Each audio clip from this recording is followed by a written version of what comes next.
अस्सलाम वालेकुम। प्रोग्राम पहाड़ों के सफ़र के साथ मैं हूं नसीर अब्बासी और आज भी मैं मौजूद हूं डिस्ट्रिक्ट स्वात में, जो कल का उदियाना स्टेट और आज का डिस्ट्रिक्ट स्वात। बुद्धिस्ट हिस्ट्री के बारे में हमने आपको बताया और आज हम फोकस करेंगे हिंदू शाही डायनेस्टी को, कि उस वक्त के बड़े सगीर पाक व हिंद से होते हुए वो उदियाना स्टेट में कैसे आए, राजा गीर का किला क्या अहमियत रखता था और उसके बाद महमूद गजनबी इन इलाकों में कैसे दाखिल हुआ और उसकी अफवाज ने ये उदियाना स्टेट को किस तरीके से फतह किया, और यहाँ पर साथ ही मुसलमानों की एक पहली मस्जिद कायम हुई और जो आज तक कायम व दायम है। हम रोशनी डालेंगे 900 AD से लेके ओवरऑल तक। देखते रहें प्रोग्राम पहाड़ों का सफ़र।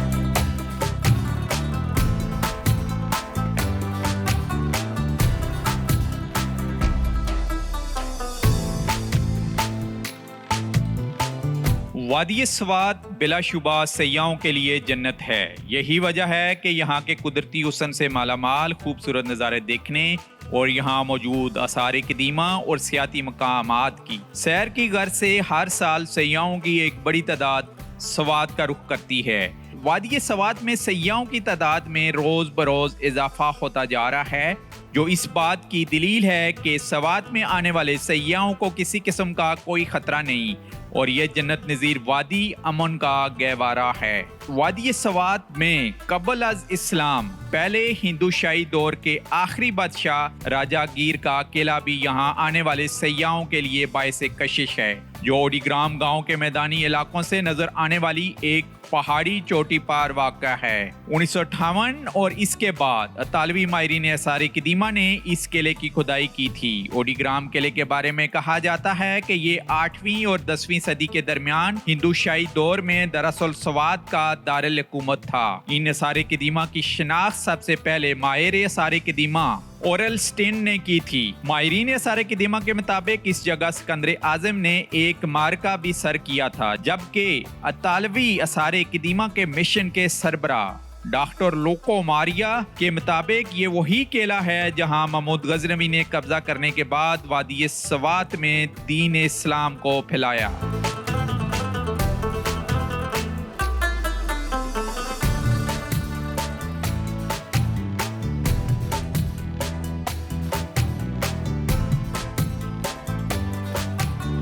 सबसे पहले बताइएगा इस फोर्ट की और हिंदू शाही डायनेस्टी की हिस्ट्री, कि किन किन इलाकों के ऊपर और कितने 100 साल उनकी हुकूमत रही है और यहाँ पर कैसे पहुँचे जो उस वक्त का अयोध्या था। पर सग़ीर पाकवीन में हम जब तारीख़ उसकी बताते हैं तो तारीख़ वाली बताते हैं कि ये हिंदू शाही किंगडम जो था, जो सल्तनत था, ये दरियाई चनाब से लेकर हिंदू कुश के पहाड़ों तक और इधर अफ़गानिस्तान ज़बल या काबल तक ये उनका दारुल खिलाफा था। ये तकरीबन 200 साल ये डायनेस्टी उन्होंने हुकूमत की और आखिर में 10वीं सदी के आखिर में बताते हैं कि आखिर में उनके एक किंग जयपाल आया, तो वह एक बहादुर रूलर और सोल्जर था। ये किला किस मकसद के लिए बनाया गया था? असल में ये किला हिंदू शाही से पहले बुद्धिस्ट का एक किंग है, किंग इंद्राबुत्ती का था। किंग इंद्राबुत्ते का बेसिकली था, जिसने उद्याना पित्ता एक कमेंट्री उसने वाजरायाना बुद्धिज़्म पे लिखा है और उसने कहा है कि ये वही इलाका है ओडीग्राम ओरा जहाँ Padmasambhava second Buddha lotus flower से पैदा हुआ और 7th सेंचुरी एंड में बताते हैं 8th सेंचुरी AD की शुरू में इधर चूँकि बुद्धि जावाल में था, डिके में था, इधर से चलकर सेम ये टेम्पल की बुनियाद उसने तिब्बत में रखी। लेकिन बाद में फिर हिंदू शाही बाद में आकर ये किला उन्होंने उस पर कब्जा किया और ये किला उन्होंने संभाल लिया। यहाँ कौन सा मार्का हुआ, तारीख का मशहूर मार्का, इस राजा गीर उस वक्त का जो जनरल था हिंदू शाही का, उसको किसने शिकस्त? तारीखी बुक्स में जो हमने पढ़ा है कि जब यहाँ मुसलमानों की लश्करें पहुँची तो यह निकपेखेल एक एरिया है मलाकंड पास में, यहाँ निकपेखेल आपस स्वात आते, तो उसने अपनी लश्करों को 2 हिस्सों में तकसीम किया। एक लश्कर निकपखी आपर स्वाद गई और एक इधर ओडीग्राम ओरा आ गए। यह हिंदू का कब्ज़ा था, राजा गिरा आखिरी चीफ था उनका। तो नीचे मुसलमान लश्कर थी, पीर खुशाल खान जो जनरल था, जिसको हम पुश्तो में गाजी बाबा कहते हैं, वो भी इसमें शामिल था।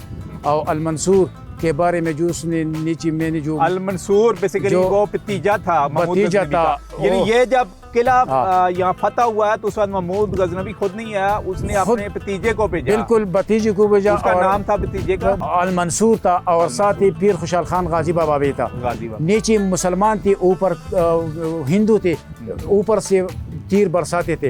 तो नीचे से पीर खुशहाल खान गाजी बाबा ने नीचे से पानी का सिस्टम ख़त्म कर दिया। फिर हिंदू ऊपर तंग आकर नीचे सेवल जंग हो गई।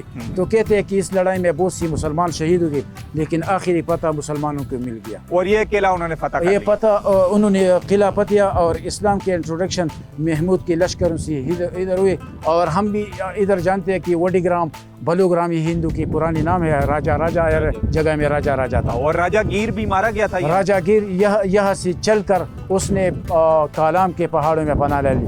अच्छा। कत्ल नहीं हुआ। कत्ल नहीं हुआ। बुक्स में इस तरह है। बुक्स में इस तरह लिखा हुआ है। जी आप हमारे साथ रहें जी। अभी हम लेके जाएंगे उस कदीमी मस्जिद के ऊपर आपको, जिसको महमूद गजनवी के लश्कर ने इन इलाकों को फतह करने के बाद वहाँ पर एक मुसलमानों की मस्जिद कायम की, जो अभी तक कायम और दायम है। और इसके अलावा और भी बहुत कुछ है। आज के प्रोग्राम में कुछ कल्चर की बात होगी, कुछ यूथ से भी मिलाएंगे हम आपको, और आप हमारे साथ रहें।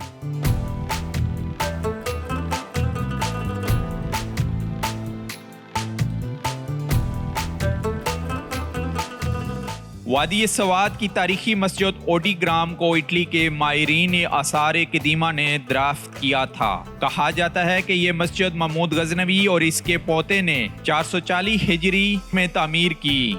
इसे शुमाली इलाका जात की कदीम तरीन मस्जिद तस्वर किया जाता है। यहाँ एक छोटा सा मज़ार भी वाक़ा है, जिसके बारे में कहा जाता है कि ये सुल्तान महमूद गजनवी के जर्नैल पीर खुशहाल का मकबरा है, जिसने राजा गिर को शिकस्त दी और यहाँ जाम में शहादत नोश की। मकबरा मकामी लोगों में गाजी बाबा की कब्र के नाम से मशहूर है और ये तारीखी मस्जिद और मज़ार वादी सवाद के सयाहत के लिए आने वाले मुल्की और गैर मुल्की सयाहों की तवज्जो का मरकज होते हैं।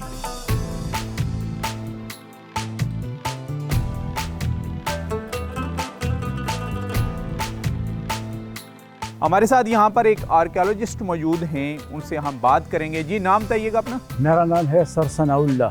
बताइएगा इस मस्जिद की तारीखी अहमियत। यह 1984 में मस्जिद के गिर्द नवा में एक शाही डेकोरेटेड लोटस फ्लावर के साथ एक मार्बल हमें मिला। 1985 में यहाँ पे ओरलस्टाइन और प्रोफेसर टूसी यहाँ उन्होंने सर्वे शुरू किया। यहाँ पे उन्होंने एक्सकेवेशन शुरू की। यहाँ पे एक मार्बल मिला, उस पे अरबिक इंस्क्रिप्शन मौजूद है जो बिस्मिल्लाहिर्रहमानिर्रहीम से शुरू है। और ये बताया जा रहा है 1850 या 1848 में ये लिखा गया था। ये महमूद की तरफ से या उसके नवासा मादूद की तरफ से है। तो इससे पता लगता है कि ये सब कॉन्टिनेंट में तीसरी मस्जिद है, बम्बूरा मंसूरा और महमूद आखिरी। सन हिजरी का क्या सा वाक़या है ये हिजरी 440 है और बताते हैं हमारी तारीख में 1048 या 1050। और उस वक्त हुकूमत किसकी थी? यहाँ पे 9 सेंचुरी एडी में तकरीबन यहाँ पे हिंदू शाही की हुकूमत थी।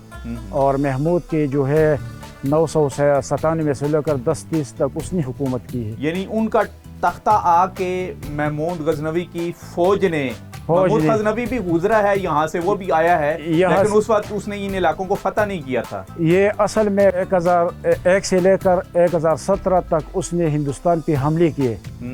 तो यहाँ भी उनके लश्कर रहकर, क्योंकि मस्जिद में 22 ढांचे मिले, 2 मस्जिद के अंदर थे ढांचे और 22 गिरदनवा में मिले। तो पता लगता है कि यहाँ पे मुसलमानों के और हिंदू की एक लड़ाई हुई। ये इसी मस्जिद में ही है। और इस मस्जिद की जब बनाई गई थी तो जाहिर है उस वक्त इसकी छत भी मौजूद थी, लेकिन 6 और 7 सेंचुरी के दरमियान में यहाँ पर मैंगोरा में एक बहुत बड़ा डिज़ास्टर आया है, जिसकी वजह से बेशुमार आर्कियोलॉजी की साइट भी और उसके साथ साथ ये मस्जिद भी तबाह हुई है। यानी इसकी छत अभी हमें गिरी हुई नज़र आ रही है। लेकिन ओवरऑल जो हमें हिस्ट्री अभी बता रही है, यहाँ वाल्स में कुरान पाक पढ़ने की जगह, वज़ू करने की जगह, और उसके बाद जो रिहायशी कमरों के जो उस वक्त के मुअल्लिम थे उनके इसार यहाँ पर मौजूद हैं। एक इमाम मस्जिद है हमारे साथ जो अभी इनके बकौल यहाँ पर इमामत भी करते हैं, उससे हम बात करेंगे। जी नाम बताइएगा। मोहम्मद रहीम का खेल। अच्छा मोहम्मद रहीम, बताइएगा कब से आप यहाँ पर अभी अजान दे रहे हैं? मैं 2014 से यहाँ आया हूँ सर। जी जी। और 1000 साल पहले भी ये मस्जिद आबाद है, शुक्र है अब भी आबाद है। और अब भी आबाद है। अजान भी यहाँ देता हूँ, जमा भी खुद करता हूँ, और कुरान पढ़ने की जगह वाली जगह भी आबाद है, और मेराब भी आबाद है जी। और लोग आते हैं नमाज पढ़ने यहाँ? जी, जुमे के दिन और इतवार के दिन ज़्यादा लोग आते हैं, बाकी आम लोग जो है ना वो तोड़े तोड़े आता है। तो आपने क्या जी सुना या हिस्ट्री में आपको आपके इस्तिज़ा कराम ने क्या बताया इस मस्जिद के बारे में? सुल्तान महमूद गज़नवी ख्वाब में हुज़ूर सल्लम को देखा, हुज़ूर सल्लम ने सुल्तान महमूद गज़नवी को बताया। गज़नवी साहब जिस तरह ख्वाब से उठकर अपनी किताब में उन्होंने सारे ख्वाब लिख कर और सुबह होकर अपनी भतीजी को हुक्म दिया कि सब फौज अपने साथ लेकर और इस इलाके पर दोबारा तीसरी दफ़ा चले जाओ, और पीर खुशहाल जो है ना उसको साथ लेकर और किंग ऑफ दराजागीरा के साथ जंग शुरू करो, फतह इंशाअल्लाह मुसलमानों को होगी। फिर उसके बाद जनाब फ़ौज के साथ आया डडाहारा, वहाँ एक गांव है, उसको लुड़े जो वाले जुमात कहता है, लेकिन अब उसके ऊपर आबादी भी हुआ है और छत भी हुआ है। लेकिन जहाँ फ़ौज के साथ वो आया है बाजौड़ के साइड पर, तो उन्होंने पीर खुशहाल को बताया कि सुल्तान महमूद गज़नवी ने ख्वाब देखा, इस तरह देखा, आपको हमारे साथ चलना है और किंग ऑफ दराजागीरा के साथ जो है ना जंग शुरू करना है। वो फ़ौज ने उसको सिफासिलार बना दिया और उसको इख्तियार दे दिया, और उन्होंने दरिया की उस साइड पर जंग शुरू किया। लेकिन ये बहुत बड़ा किला था, इसकी एक गेट जो है ना तकरीबन जो ऊपर के लाया। अच्छा, फिर उसके बाद ये जब उसको फतह कर लिया गया तो फिर ये मस्जिद कायम हुई। बाद में उसके साथ उन्होंने मस्जिद बनाया है।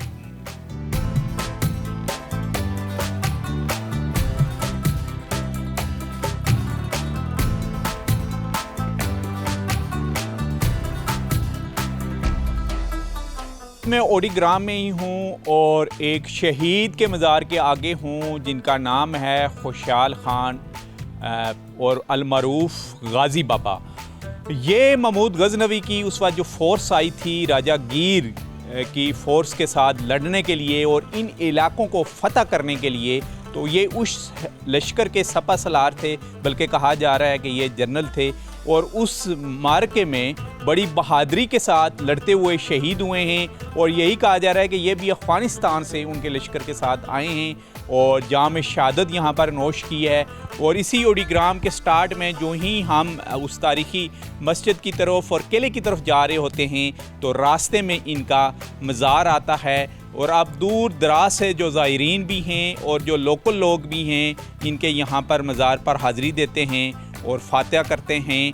और जैसे कि हमने बताया आपको ऑलरेडी भी ऊपर किले में भी कि बहुत बड़ी उस वक्त भी महमूद गज़नवी की जो फोर्स थी उसको रेजिस्टेंस का सामना करना पड़ा, लेकिन उसके बावजूद उन्होंने इन इलाकों को फ़तह किया और यहाँ से हिंदू शाही जो उस वक्त की हुकूमत थी उसका उस वक्त के इस स्वाद से ख़ात्मा किया जो ओदियाना स्टेट के नाम से मशहूर थी। आप हमारे साथ रहें, अभी हम स्वात में ही हैं और इन मरूफ और तारीख़ी जगहों को एक्सप्लोर कर रहे हैं।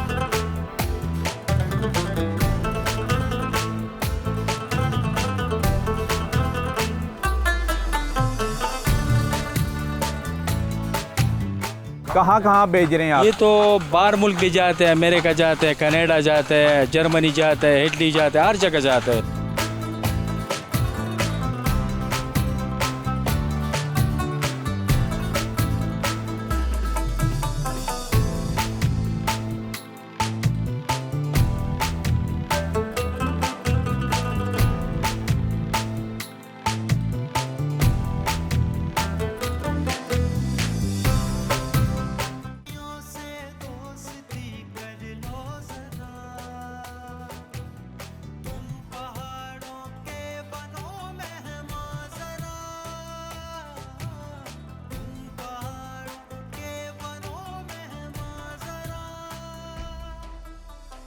कहकशां को चुन लो अपनी राह गुज़र,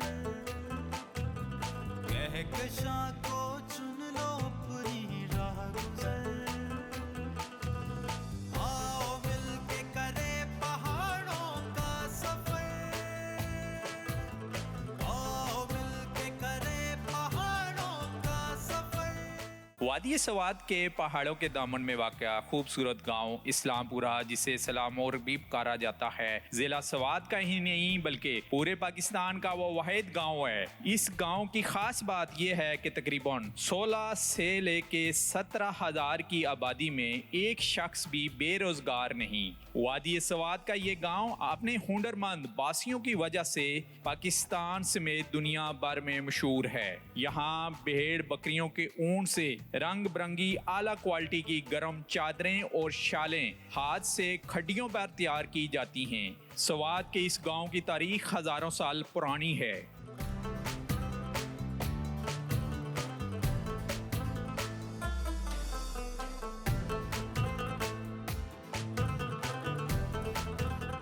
जी, इस वक्त जहाँ पर मैं मौजूद हूँ, यहाँ चारों इतराफ में खड्डियाँ लगी हुई हैं और यहाँ से जो चादर तैयार की जाती है उसका नाम है सवात शाल, और सवात शाल के नाम से ही ये पाकिस्तान भर में मशहूर है। लेकिन इसकी तारीखी अहमियत हम आपको बताते चलें कि इस इलाके का नाम बुदस्त दौर में सलातुरा था। जब अशोका हुक्मरान था तो इसी सलातुरा से उसके लिए पहली दफ़ा चादर उसके लिए और उसके घोड़े के लिए भी तैयार होकर गई। फिर वक्त गुजरने के साथ साथ जब हुक्मरान यहाँ पर मुसलमान आए तो इस जगह का नाम सलामपुरा पड़ा। लेकिन तारीखी अहमियत इस जगह की ये है कि बुदस्त दौर से यहाँ पर खड्डी पर चादरें तैयार की जाती थी, आज से तकरीबन 1000 साल पहले भी। और इसी खड्डी से तैयार होने वाली चादरें उस वक्त भी इस्तेमाल में होती थी। अब इसमें थोड़ी जिद्दत आ गई है, नए तरीके से यहाँ पर तैयार हो रही है। इवन के इसका खाम माल इंपोर्ट भी किया जाता है और उसके बाद, लेकिन तरीक़ाकार वही चला आ रहा है जो उस वक्त था। और यहाँ हम बात भी करेंगे इस खड्डी के जो यहाँ ओनर हैं वो भी हमारे साथ हैं। तो हम आपको सबसे पहले यहाँ जो चादरें तैयार हो रही हैं वो दिखाते हैं।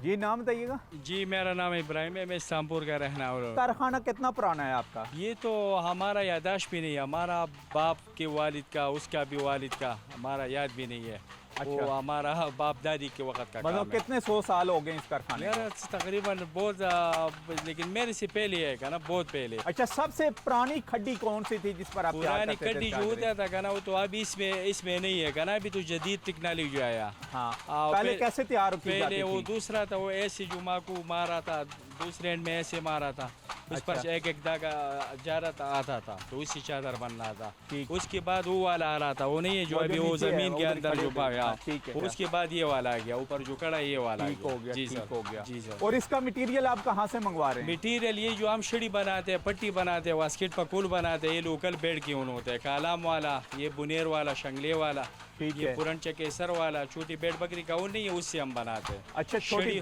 छड़ी बनाते हैं, पकुल बनाते हैं, वास्केट बनाते हैं, चूगा बनाते हैं, ये लोकल होता है। ठीक और है। जो ये बारीक शाली हम बनाते हैं ना, उसका ऊल तैयार आता है। ये अभी तैयार हो रही? ये अभी कंची से काट कर कड्डी से लाया, तो इसका अच्छा। बम्बल भी नहीं बना है और इसका धुलाई भी नहीं हुआ है, रंगाई भी नहीं हुआ है। अच्छा, इसकी रंगाई भी हुई, कलर रंगाई- यही निकलेगा इसका? जो वाइट लेते हैं ना, तो ये अपने रंग में धुलाई करते हैं, जो डाई ठीक हो करते गया। हैं ना, और ये लोकल है ऊन या ये बाहर से आई ये है? बाहर से आता है, ये इम्पोर्टेड ऊन है। ये imported ये ऊन। ऑस्ट्रेलिया वाला आता है। कहाँ कहाँ भेज रहे हैं आप? ये तो बाहर मुल्क भी जाते हैं, अमेरिका जाते हैं, कनाडा जाते हैं, जर्मनी जाते हैं, इटली जाते हैं, हर जगह जाते हैं। हिस्ट्री को एक्सप्लोर कर रहे हैं तो हमने चाहा कि थोड़ी इसकी भी हिस्ट्री बता दें कि जितना बुद्धिस्ट यहाँ पर पुराना मज़हब या तहजीब रही थी, उसी के साथ ये भी जो शाल यहाँ से खड्डी के ऊपर तैयार हो रही है, ये भी उसी वक्त के ही है। जैसे कि मैं बता चुका हूँ कि अशोका के लिए भी यहाँ से शाल तैयार होके जाती रही है। तो आप लोग भी आ सकते हैं। अभी ये इस्लामपुरा के नाम से जगह मशहूर है। सैदुल शरीफ से होते हुए मरगज़ार रोड पर आएंगे तो इस्लामपुरा में आके यहाँ पर नीचे बाज़ार भी बना हुआ है, बाज़ार से भी शॉपिंग कर सकते हैं और खड्डी को भी देख सकते हैं कि खड्डी के ऊपर यहाँ पर अब किस किस्म की चादरें तैयार हो रही हैं।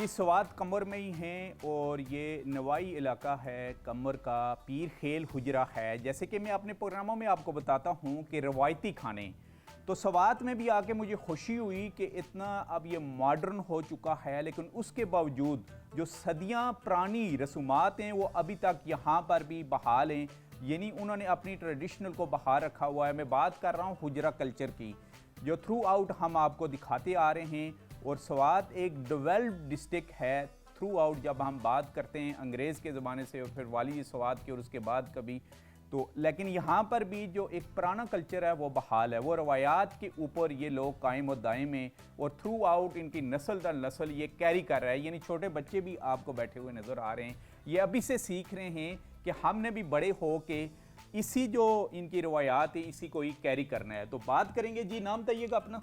मेरा नाम शहाब खान है। अच्छा शहाब खान साहब, ज़रा बताइएगा, जैसे कि मैंने कहा ज़रा आप भी अपने एल्डर्स के साथ ऐसे ही बैठते होंगे उजरे में और खाने में जब मेहमान आते होंगे तो? जी, हमें बचपन से सिखाया होता है कि हुजरे में जाया करो और मतलब इससे हम मेहमानों से मिलते जुलते वो तरीक़ा सीखते अपने मशरान से कि वो किस तरह मिलते हैं मेहमानों से, तो वो नस्ल दर नस्ल ये आता जाता है। मैंने भी अपने मशरान से सीखे और इंशाल्लाह ये भी हमसे सीखे। आपसे सीख रहे हैं। और स्वात में ये हुजरे हर महल्ले में मौजूद हैं या कम होते जा रहे हैं? पहले तो हमारे मशरान क्या करते थे, पहले बहुत ज़्यादा होते थे, अब कम होते जा रहे हैं। मतलब वो पता नहीं यार टेक्नोलॉजी की वजह से या डेवलपिंग की वजह से, तो लेकिन आपके महल्ले में ये कायम है? हाँ, हमारे मोहल्ले में ये कायम है, हम रात को सभी इकट्ठे होते हैं। अपना नाम बताइएगा आप। मेरा नाम इजहार अली है। अच्छा, अभी आपने लॉ की है? हाँ जी, लॉ। तो आप भी उजरा कल्चर की है ये जो आपकी रवायात है इसी को लेके चलेंगे आगे, कैरी करेंगे इंशाल्लाह, बिल्कुल जी। अच्छा, हुजरे की कोई अच्छी हमें रवायात बताएं आप, जो आप कहें जी कि हमें इस चीज़ पर फ़ख्र है, जो हमारे आबाओ अजदाद का ये था। ये तो नस्ल दर नस्ल से आ रहा है ना, जो जब हम छोटे थे तो यहाँ पर हुजरे में बैठते थे अपने बड़ों के साथ, फिर ये हमारे छोटे हैं, ये हमारे साथ बैठते हैं, हमसे कुछ सीखते हैं, हम अपने बड़ों से कुछ सीखते हैं। और अगर मोहल्ले में कोई लड़ाई झगड़ा हो जाए तो वो भी हुजरे में बैठ के ही उसका भी हल तलाश किया जाता है? हाँ, हुजरे में आते हैं, जरगा टाइप होता है और उसका हल निकाल लेता है। रवायती खाने जो हैं स्वात के, उसकी सबसे कदीमी डिश कौन सी है? हमारे तो स्वात में बहुत सी डिशेस है, लेकिन इधर जो है हम पश्तो में वर्जले कहते हैं, मतलब वर्जले चावल है। चावल में हम जो है ना ये चावल है, ये स्वात की अपनी प्रोडक्ट है, स्वात में पैदा होते हैं? जी जी, ये स्वात में पैदा होते हैं, इसकी बाकायदा हिस्ट्री है। अच्छा, इसकी हिस्ट्री बताइएगा ज़रा। हिस्ट्री ये कि ये 1949 में एक मतलब अफ़गानिस्तान से एक प्रिंस था, सरदार अहमद खान, और रॉयल फैमिली से बिलोंग करता था। अच्छा। उसकी बेगम थी बेगम बल्कीस, वो इसकी सीड्स जो है वो स्वात लेकर आई थी फर्स्ट टाइम बागडेरे, हमारा एक इलाका है, उस बागडेरे में इसकी काश्त हुई थी। अच्छा। और इसलिए इसे बेगमे चावल भी, बेगमे चावल, हाँ बेगमे चावल भी इसे कहते हैं। ठीक है। और स्वाते चावल भी बेगमे इसलिए कहते हैं कि वो बेगम बल्कीस के हाथ की, बेगम बल्कीस के हाथ से लगा हुआ सीट इस वक्त स्वात का मशहूर चावल है। और जितने भी मेहमान बाहर से आते हैं, ज़ाहिर आप ट्रेडिशनल डिश की या कदीमी डिश की बात करेंगे तो यही चावल दिया जाता है। ये खास मेहमान जो होता है ना उसके लिए खास मेहमान। इसमें डालते क्या क्या? इसका कलर ये देखें जरा, बिल्कुल ब्राउन लग रहा है। हाँ, ये चावल है और चावल में साग होता है, साग में फिर वो पालक, अच्छा, हम पश्तो में शलखे कहते हैं, एक किस्म की साग है। ठीक है। और लहसुन उगा हम कहते हैं उसे। तो ये डाल सारी चीजों को मिक्स करके बनाया जाता है। बनाया जाता है। वो पहले जो है ना वो साग वगैरह को जो है ग्रिल कर देते हैं, ठीक है, फिर चावल को बॉयल कर देते हैं और फिर ये ख़वातीन बेहतर जानते हैं। अच्छा, हाँ, तो वो उससे बनता है। हाँ, वाह जी, क्या ज़बरदस्त किस्म की। और हट के थ्रू आउट तकरीबन 2 साल होने वाले हैं मेरे प्रोग्राम पहाड़ों के सफ़र में। जिस भी इलाके में जाते हैं वहाँ की हम सौगात के बारे में बताते हैं, वहाँ के खानों के बारे में बताते हैं। लेकिन ये जितने भी मैंने विज़िट किए हैं अभी जा, जितने भी प्रोग्राम किए उससे हट के डिश बनी है, क्योंकि इसमें मुख्तलिफ़ किस्म की अक़साम जो हैं, जैसे इन्होंने कहा कि इसमें साग में मिक्स होता है, इसके अलावा और क्या होता है जी? लहसुन भी है। लहसुन, हाँ, और पालक, शलखे, पश्तो में हम शलखे कहते हैं, पता नहीं उर्दू में क्या कहते हैं। अच्छा, ठीक है। हाँ, तो ये तीन चार चीजें इसमें मिक्स होती हैं। हाँ, इसके साथ ये देसी घी, ये तो पहाड़ी इलाकों और पहाड़ों में रहने वाले लोगों के लिए ना ये तो बहुत बड़ी नियामत है। हाँ, और ये इसीलिए इनकी इसके सेहत लिए भी अच्छी ये होती इस है। तरह लाजमी है, हाँ, मतलब कि नमाज के लिए इसमें वजू। जिस क्या बोला आपने, जरा बोले। जिस तरह नमाज के लिए वजू है, इस तरह वर्जले जो है ना गे देसी घी के बगैर इनकम्प्लीट है। तो इसलिए जी हम फिर इसको कंप्लीट करते हैं। कितना एक डालें जी देसी घी हम इसके ऊपर डाल के खाएंगे ना। आप थोड़ा डालें। हम थोड़ा डालेंगे, चले जी आपने थोड़ा ही डाला है। और ये साथ ये देसी दही है, देसी दही यहाँ घर का ही। मलाई वो। अच्छा, ये मलाई भी चावलों पर डालेंगे हम? हाँ हाँ, मलाई चावलों पर डाली जाती है? हाँ हाँ। अच्छा जी, वाह जी वाह, क्या बात है। अभी मेरे ख्याल में मैंने कमल का जिसके ऊपर FM रेडियो लगा हुआ था फजलुल्लाह का, उसको चढ़ कर सकूंगा ये खाना खा के। ये एक हफ्ता का है, इंशाल्लाह आपका वजन तकरीबन 3-4 किलो बढ़ जाएगा एक हफ्ते। तो हमने तो बड़ी मुश्किल से अपना वजन कम किया है पहले ही हैं। तो साथ ज़ाहिर है चटनी जो है वो भी देसी चटनी, वही इसमें पुदीना यूज़ हुआ होगा। और क्या डाला हुआ है इसमें? हाँ, ये पुदीना है, मिर्च है, सब सब कुछ ये भी इसी में ही डालते हैं हम। और इसके साथ है जी ये भी साग है। और मकई की जो रोटी है ना, ये साग और मकई की रोटी, ज्वार और रोटी। अच्छा, यहाँ पर देखें जी कि ये स्वात इतना मॉडर्न डिस्ट्रिक्ट और सबसे बड़ी यहाँ की मकई की रोटी।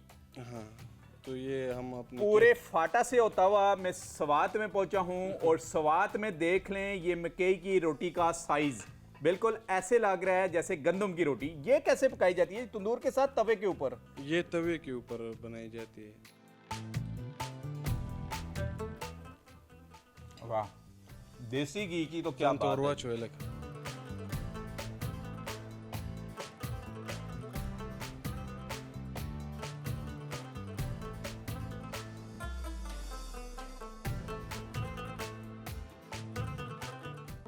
गुल्दी फजल पो बांदी कतार दी, ये गुल्दी फजल पो।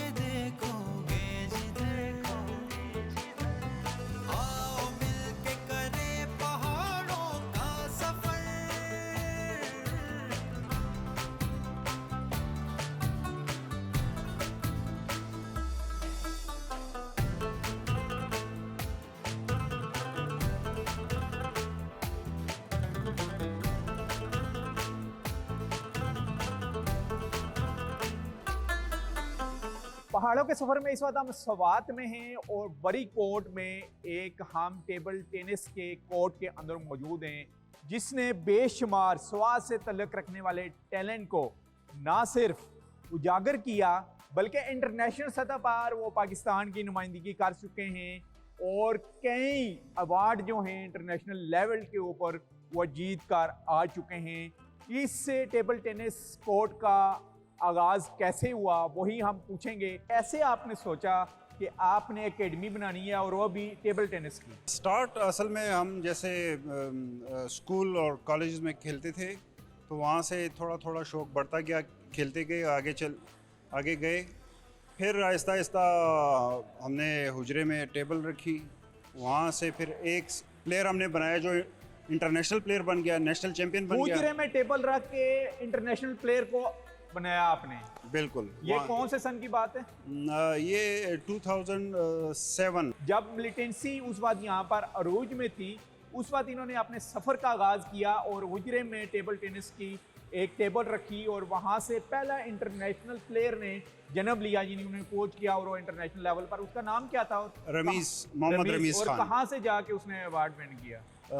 वो वाबडा की तरफ से खेलता था। फिर अभी करंटली वो सिडनी में क्लब लीग खेल रहा है। और फिर यहाँ पर आपने कायम किया?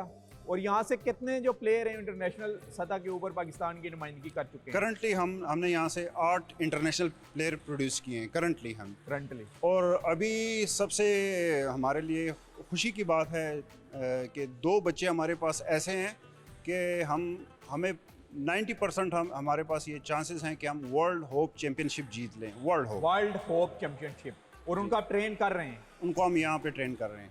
जो प्लेयर अभी तक गोल्ड मेडल जीत चुके हैं उनके नाम क्या हैं और कहाँ किस किस टीम के अगेंस्ट उन्होंने विन किया है और कौन कौन से मालिक थे उसमें? सबसे जो अभी हमारा मेन प्लेयर है शाह खान, जो कि आर्मी डिपार्टमेंट से खेलता है। ये अभी रिसेंटली ब्रॉन्ज हुआ था बांग्लादेश में साउथ एशियन चैम्पियनशिप में। और अब्बास अंडर 15 में सिल्वर हुआ था। अच्छा, मुख्तलिफ हैं, काफ़ी ज़्यादा हैं। गवर्नमेंट सेक्टर आपकी सपोर्ट कर रहा है? नहीं, ज़ीरो। Government sector zero. और मेंबरशिप फी कितनी रखी हुई है आपने? Just 500 monthly. और उसमें आप टैलेंट को उजागर कर रहे हैं, कोचिंग खुद करते हैं आप? बिल्कुल। और कहाँ से बच्चे सीखने आते हैं टेबल टेनिस? मुख्तलिफ, पेशावर से आते हैं, इस्लामाबाद से, कराची से, मुख्तलिफ। अच्छा, कराची से भी आते हैं? कराची से भी आते हैं। और कितने माह से सीख के जाते हैं वो? हमारा मसला ये होता है कि हमारे पास जगह जो है छोटी है, 8 टेबल रखे हैं और हमारे पास राउंड अबाउट 51 प्लेयर हैं अभी जो यहाँ पे खेलते हैं। मैनेज करना थोड़ा मुश्किल हो जाता है, हम सिर्फ 3-4 प्लेयर को ही मतलब एडजस्ट कर पाते हैं। अच्छा, गवर्नमेंट से आप क्या स्पोर्ट बोर्ड या ज़ेली इंतज़ामिया सवाद की उनसे कभी रब्ता किया है आपने? बहुत दफ़ा गवर्नमेंट तो मैं आपको इतना कह सकता हूँ कि हमारा एक प्लेयर था जो हम पिछले साल जो अंडर 21 गेम्स हुई थी। अच्छा, यहीं की टीम जो चैम्पियन बनी थी, तो उसमें एक प्लेयर का जो TADA था वो भी मतलब जो हमारे डिस्ट्रिक्ट स्पोर्ट्स ऑफिसर लोग हैं जी, उन्होंने उसका TADA भी गायब कर दिया। नहीं दिया उसका? दिया ही नहीं, मतलब गवर्नमेंट लेवल तो। लेकिन उसके बावजूद आपने जिन बच्चों की यहाँ पर कोचिंग की है उन्होंने इंटरनेशनल सतह पर जाके पाकिस्तान का नाम रोशन किया है। बिल्कुल। आप बताइएगा प्लीज जरा नाम अपना और कब से आप खेल रहे हैं? मेरा नाम मोहम्मद शाह खान है और मैं 13 साल से खेल रहा हूँ। और इसी एकेडमी से कोचिंग ली है? जी, इस एकेडमी से। और अभी तक कौन कौन ममालिक से विजिट कर चुके हैं और कहाँ से आपने विन किए हैं मुकाबले और किस सतह के ऊपर? मालदीव्स और चाइना और हंगरी, काफ़ी जगह गया हूँ और अल्हम्दुलिल्लाह जो है ना मालदीव्स में भी 2 ब्रॉन्ज जीते और श्रीलंका में भी जीते। तो इधर गोल्ड भी जीता है? नहीं, गोल्ड नहीं जीते। अच्छा, उसके लिए अभी तैयारी कर रहे हैं। जी। और आगे के क्या प्लान है फ्यूचर के? अभी आप किस डिपार्टमेंट की तरफ से खेल रहे हैं? मैं भी पाकिस्तान आर्मी की तरफ से खेल रहा हूँ। पाकिस्तान आर्मी की तरफ से खेल रहे हैं।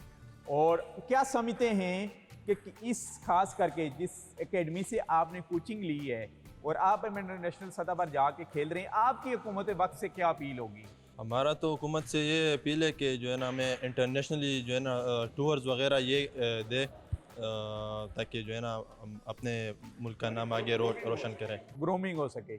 अच्छा, आप ज़रा बताइएगा हमें कि जब आपके प्लेयर बाहर जाते हैं तो वो स्पॉन्सरशिप को जिस डिपार्टमेंट की तरफ से खेल रहे होते हैं वो करते हैं या गवर्नमेंट उनको भेजती है? नहीं, पहले तो ये होता था कि फेडरेशन सपोर्ट करती थी पूरा। अब फेडरेशन सपोर्ट नहीं करेगी। फेडरेशन कहती है कि हम आपको वीज़ा सब कुछ अरेंज करके देंगे, आप अपना टिकट और एकोमोडेशन आप खुद करेंगे वहाँ पे, जो कि वो काफ़ी ज़्यादा पड़ता है प्लेयर के लिए। और वो कैसे फिर लेते हैं आप जब आपके प्लेयर इस एकेडमी के बाहर जाते हैं? प्राइवेट स्पॉन्सर उठाते हैं। फॉर एग्जांपल शाह खान है तो कभी किसी से स्पॉन्सर, कभी किसी से स्पॉन्सर, प्राइवेट स्पॉन्सर उठाते हैं। जब वो मुकाबले विन करके वहाँ से आते हैं तो उस वक्त कोई गवर्नमेंट उनकी हौसला अफजाई करती है कि नहीं?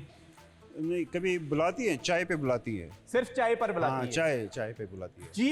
ये टैलेंट का हाल है जी ओवरऑल, जैसे कि हम बता रहे हैं। इसी बात की ज़रूरत है। खैबर पख्तूनख्वा का एक स्पोर्ट डिपार्टमेंट मौजूद है, पूरी मिनिस्ट्री लेवल के ऊपर मौजूद है, लेकिन ये टैलेंट जिन्होंने एक अपने हुजरे से टेबल रख के टेबल टेनिस के खेल का यहाँ पर आगाज़ शुरू किया, आज वो एक तनावर दरख्त के तौर पर उभर चुका है और बेशुमार टैलेंटेड बच्चे इस टेबल टेनिस एकेडमी से ट्रेन होकर पाकिस्तान के इंटरनेशनल सतह पर नुमाइंदगी कर चुके हैं। लेकिन उनकी पजीराई जो है पाकिस्तान की गवर्नमेंट की सतह का, फेडरल गवर्नमेंट हो या सूबाई गवर्नमेंट हो या कोई भी स्पोर्ट बोर्ड हो या ज़िली इंतज़ामिया हो, किसी सतह पर अभी तक नहीं हो सकी। हमारी भी रिक्वेस्ट है अक़वाम बाला से और ख़ास करके यहाँ स्वात के ज़िली इंतज़ामिया से, यहाँ पर भी स्पोर्ट का डिपार्टमेंट ज़ाहिर है ज़िली इंतज़ामिया के तहत मौजूद है, और खैबर पख्तूनख्वा हुकूमत और फेडरल हुकूमत से भी कि इन टैलेंटेड बच्चों की सपोर्ट करें, क्योंकि किसी न किसी सतह पर तो ये पाकिस्तान का नाम रोशन कर रहे हैं। आप हमारे साथ रहें, मैं इस वक्त स्वात में और इन खूबसूरत वादियों को एक्सप्लोर कर रहा हूँ।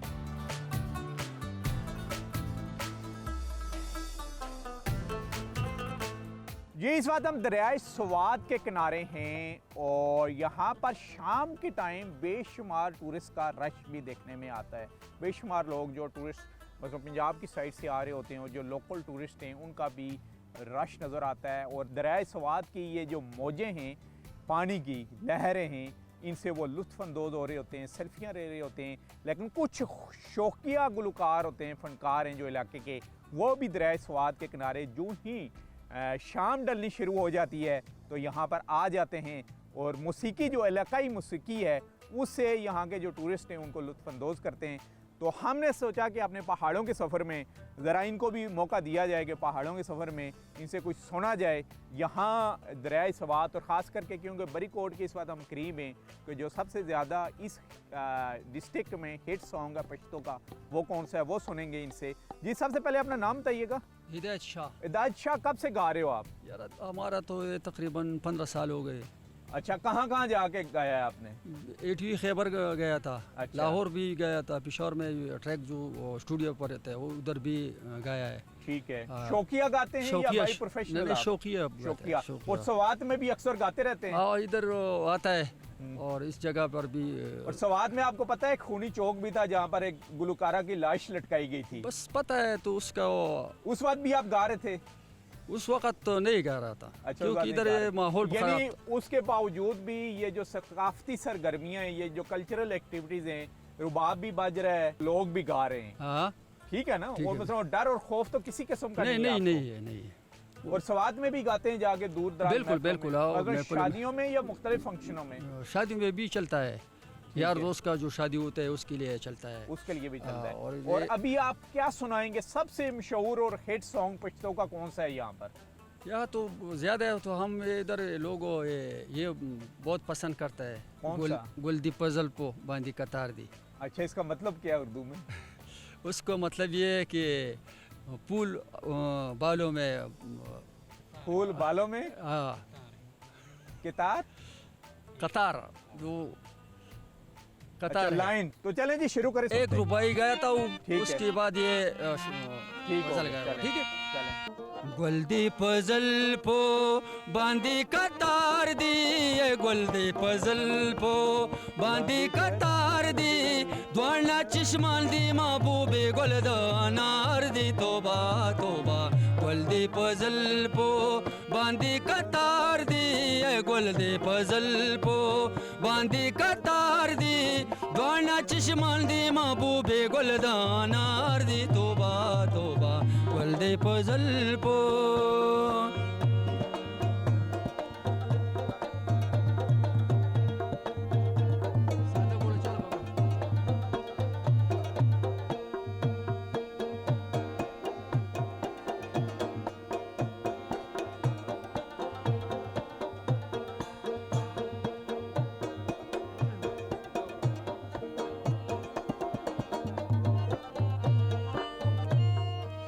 वाली वपाची दबी वपाना,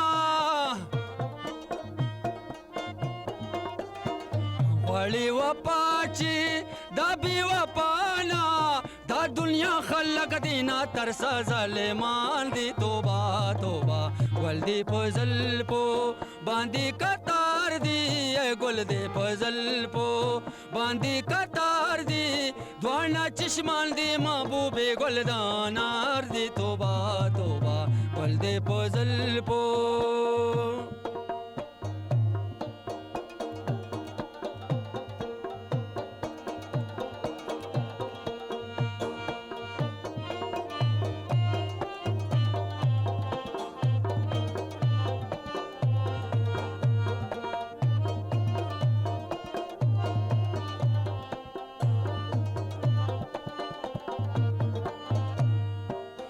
अलमदासी जमाना राला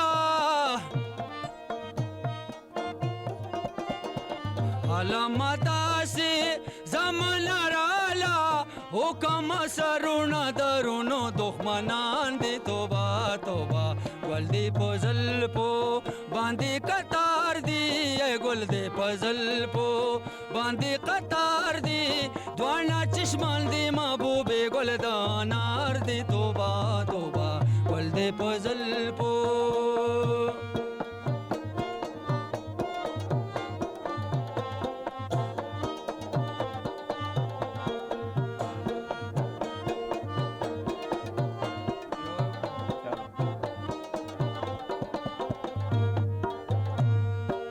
पुख्तनू योना डबल जारी गई पुख्तनू योना डबल जारी गई मादा में पलियारा ले दलचे खौरे शूना तोबा तोबा गुल दे पजल पो बांदी कतार दी गुल दे पजल पो बांदी कतार दी गाना चश्मान दी महबूबे गुलदानार दी तोबा तोबा गुल दे पजल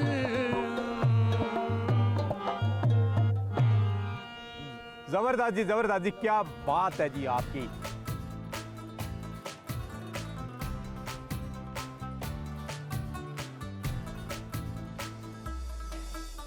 आज के प्रोग्राम पहाड़ों के सफ़र में हम आपको लेके आए स्वात के एक मकाम ओडी ग्राम ओरा में जो हिस्ट्री को अपने अंदर समाये हुआ है और हिस्ट्री स्टार्ट होती है 900 AD से। जिस किले के ऊपर लेके मैं गया इसको हिंदू शाही किले का नाम दिया गया और यहाँ पर उस वक्त के हिंदू यहाँ पर था और उस वक्त महमूद गजनबी की अफवाज ने उसको शिकस्त दी और इस किले को फतह किया उन्होंने और उसके बाद एक तारीखी मस्जिद भी बनाई जो गजनबी मस्जिद है उसका भी विज़िट करवाया। इसके अलावा रवायती खानों की बात हुई और सबसे इंटरेस्टिंग हमारे लिए लगा वालिय स्वात के दौर में भी यहाँ पर बहुत ज़्यादा डेवलपमेंट हुई स्वात में। लेकिन हम जब अब बात करते हैं यूथ की और स्पोर्ट की तो हम आपको एक टेबल टेनिस की एकेडमी के अंदर लेके गए जो अपनी मदद आप एकेडमी चल रही है खैबर पख्तूनख्वा का स्पोर्ट डिपार्टमेंट है या फेडरल का स्पोर्ट डिपार्टमेंट है इनकी सपोर्ट करे तो यहाँ से और भी टैलेंट निखर के बाहर आ सकता है। आप हमारे साथ रहें जी, स्वात में हम मौजूद हैं तो हिस्ट्री बेस्ड ये प्रोग्राम हम कर रहे हैं। पिछले फ्राइडे को हमने आपको बुद्धिस्ट हिस्ट्री बताई, इस फ्राइडे को हम लेके आए आपको हिंदू शाही डायनेस्टी में और उसके बाद महमूद गजनवी का जो दौर आया उसको हमने फोकस किया और ये सिलसिला हमारा जारी रहेगा। फिर आगे नेक्स्ट प्रोग्राम में इंशाल्लाह हम फ्राइडे को डिस्कस करेंगे कि वालिय स्वात के दौर में स्वात कैसा था, अंग्रेज़ के दौर में यहाँ पर डेवलपमेंट कैसी हुई और कुछ टूरिस्ट स्पॉट हैं उसके ऊपर भी लेके जाएंगे। फ़िलहाल नसीर अब्बासी को यहाँ स्वात से इजाज़त दीजिए। अल्लाह हाफिज़।